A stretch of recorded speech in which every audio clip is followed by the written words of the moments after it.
To start off our horror theme, we're going to take a look at one of the earliest action games around, Onimusha Warlords. Even after all these years, there's still Capcom franchises I have yet to play, which is kind of crazy, but yeah. Always wanted to delve into it since it's another one of those offshoot games built off the classic RE formula, but this time having a more up close and personal combat system.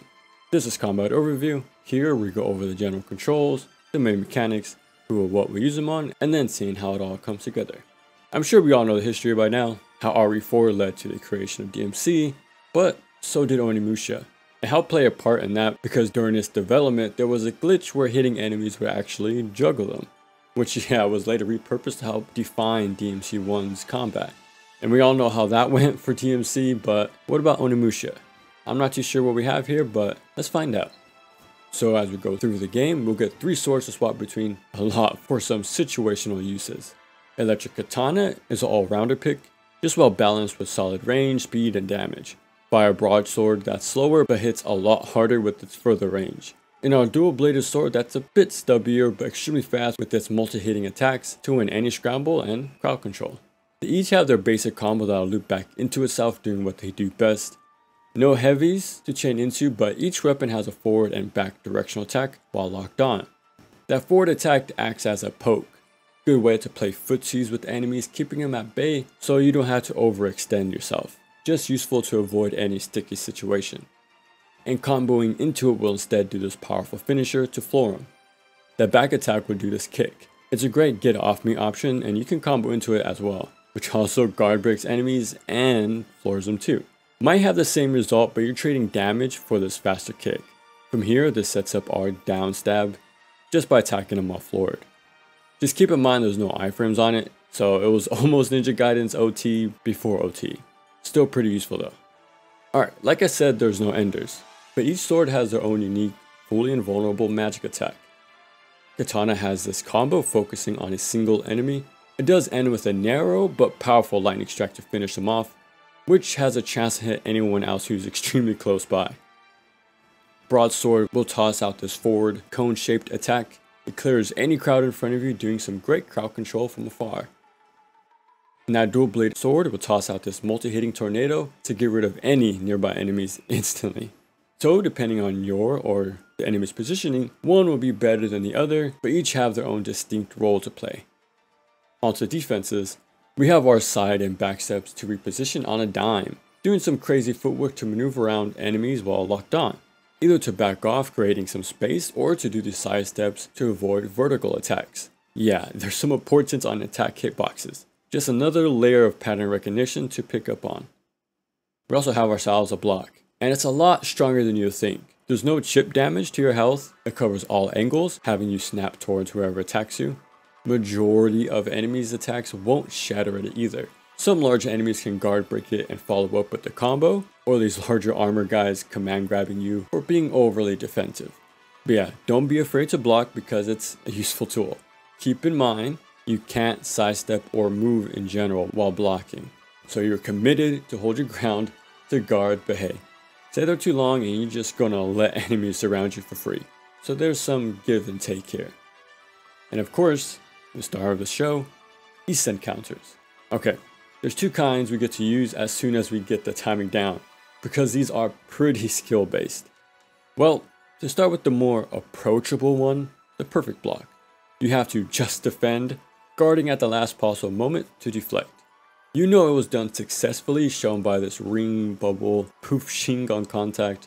You gotta react to this yourself with an attack which does the Eascent, instantly killing them no matter which weapon you have equipped. And yep, can Eascent those attacks from behind you too. This one lets you ease into those Eascents a bit more because hey, if you mistime it, you'll guard their attack at least. Unlike our other option, the critical Eascent, which is the hardest out of the 2. To pull this off, you need to attack as soon as their attack is going to make contact. It's a clash parry pretty much, and it's something you will not get by mashing. So yeah, it's the more demanding, riskier version to pull off, because if you mistime it, you're going to take a hit. Simple as that. And depending who you're fighting, you'll see that damage. But nail the timing and you'll chop him in 2. It doesn't matter what the size of the enemy. Also, notice he'll sidestep first, then attack. That's just a part of the animation. So yeah, for a bit I did think you had a perfect sidestep and then attack to Isen. Nah, just correctly time your attack and it'll do the rest. Now, not only do these feel rewarding to pull off and instant kill enemies, but you'll get full iframes during it, can hit nearby enemies chaining Isen kills. Enemies finished off with Isens will drop way more souls to level up with, as well as guaranteed health drops. So Isens are very strict and skill dependent, with a lot of mastery on your end, but the payout is definitely there. And again, this game isn't afraid to let you know you're not bad, but just not the sharpest yet. But woo man, once you have just one enemy locked down knowing all their timings, you feel unstoppable, because it's really all you doing it. Explain to me how a 20-year-old game using clash pairs so early on in the 3D action genre got it right the first go at it. Some later action games must have forgot to do the homework. But yeah, make an effort to learn any Isens on 1 or 2 enemy types and slowly go from there, because it's such a large part of what makes this game fun. Imagine if you never used dodge offsetting in Bayonetta or UTs in Ninja Gaiden or style switching in DMC. It's a key mechanic, so have fun with it. Looking at the HUD, yellow meter is our health, and the blue meter is our magic. And this is what's used for our swords' magic attacks, of course, which each sword has their own meter to use, which is pretty nice. Now to refill it, we just gotta take out some enemies. They'll always drop these orbs for you to pick up. These are called souls. Yellow for health, red for XP, blue for magic. Kinda looks like something we'll see in Ninja Gaiden, but this predates that. Okay.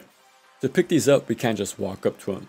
We need to use our Oni gauntlet to absorb souls. Now it might remind you of Stranger Paradise, but it just looks similar. Wouldn't doubt it if this was used for some sort of inspiration, but yeah. It'll lock your position as they're drawn in, so you gotta weigh out those options if it's worth standing still to get some quick heals or more magic to use. So there's another use for it, because as soon as you start absorbing souls, this will aggro nearby enemies to instantly attack you. It's a taunt pretty much. This does make things riskier, but also pretty rewarding since you can bait out an attack to set up an Isen to really turn the tables and just get even more souls to absorb. Now with all of this XP, we can upgrade our swords to increase their base damage, or its orbs to improve their magic attack, by lowering their costs and giving them larger hitboxes. Upgrading these also lets us open doors covered by their color-coded locks. So each sword acts as a key. If it has 2 of these locks, then you gotta have a level 2 sword, or if there's 3, then that color sword has to be the max level of 3. Because of that, I say focus on the orbs first a bit more to open up any door as soon as you come across them.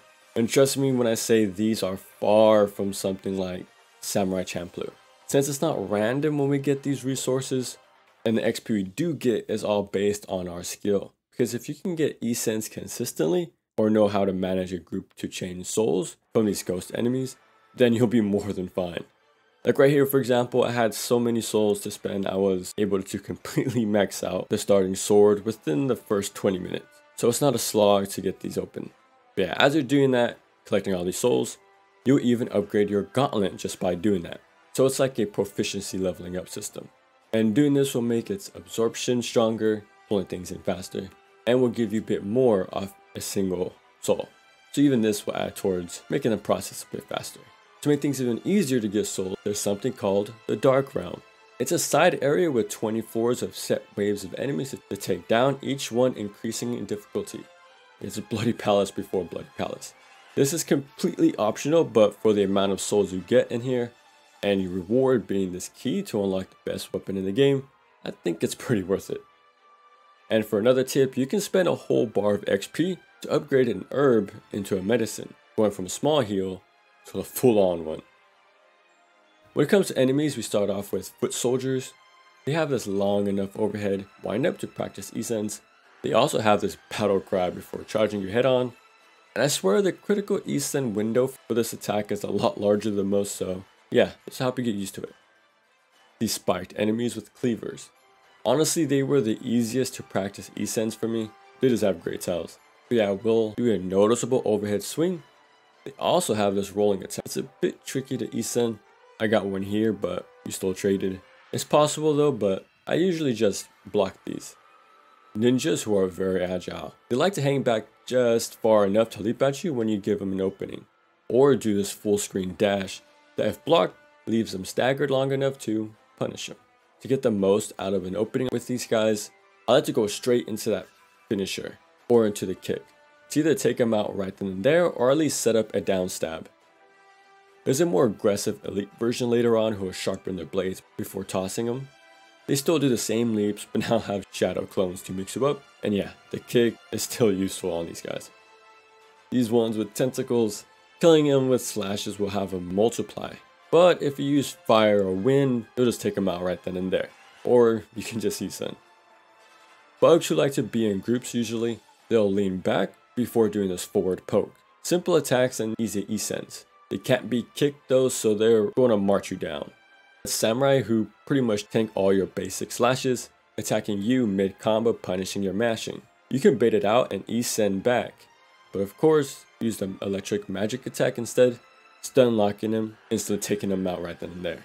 Or they will go into this guard stance, trying to set up a power struggle where you get a mash to win. Or you can kick to counter this too. Then we have larger guys with battle axes, tanky, but has you practice your footwork and spacing. Since they usually do vertical attacks, this lets you sidestep out of the way.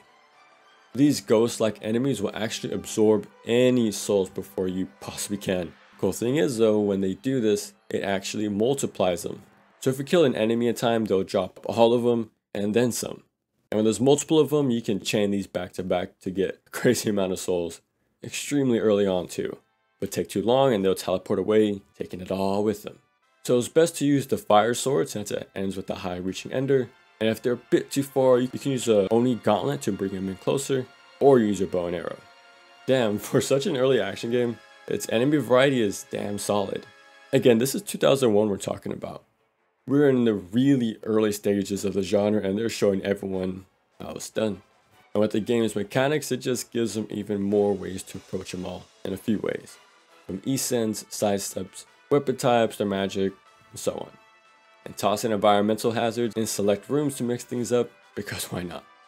For bosses, the first one's a great tutorial teaching you to cancel into those sidesteps on hit for some quick footwork out of their range. Definitely worth knowing so you can space yourself in a moment's notice. We also have this huge bug that flies around, so you gotta use your projectiles or far-reaching magic. A doppelganger fight having you kick to break their guard and sidestep their magic attacks and swings. And some more solid 1v1 fights. Yeah, just in general, bosses test your skills on pretty much everything along the way. They can't be Isen though, except for this one move in this one phase, but still great bosses. And that's Onimusha Warlords. For one, it's a damn fun game. It holds up very well, and that unique spin to Capcom's classic horror formula with the focus on close quarter combat is super interesting. It's definitely similar to classic RE of course. There isn't item management going on or limited saves, and it's definitely more action focused than survival, but there's tank controls, the fixed cameras, loading door transitions, notes, lock and key puzzles, entirely second character with own playstyle who also has a lockpick passive like Jill did. There's armor we can unlock for better defenses instead of like item pouches, extra side weapons like matchlock rifle, kind of like the shotgun, right? There's even a rating system at the end, wanting to replay it again and again for a better score, which sets up for routing practice, remembering those puzzles, item locations, and all that. In this very compact game that you can finish in one sitting just like classic Resident Evil. Now with a lot more emphasis on combat, which is something you can't go into thinking you'll slash everything and get away with it. It's more on the methodical side with constant high risk, high reward plays. So yeah, it's without a doubt an absolute classic that came through with a lot of ideas and just nailed it, standing the test of time. Because of that, I'll put it alongside DMC1. I'd say it's just as important for all of its innovative ideas they introduced here that many others would later use for themselves, DMC included. If it wasn't for Onimusha, our genre might look completely different, so it's a must play. Not just for all of its involved interlocking mechanics, but also for the historical aspect this game has, for being a part of that same offshoot with DMC1 that gave the foundation to create the 3D action genre we've come to know it today. So if you're a fan of action games, then make it a mission to try this yourself, because it definitely deserves a spot with the best of them.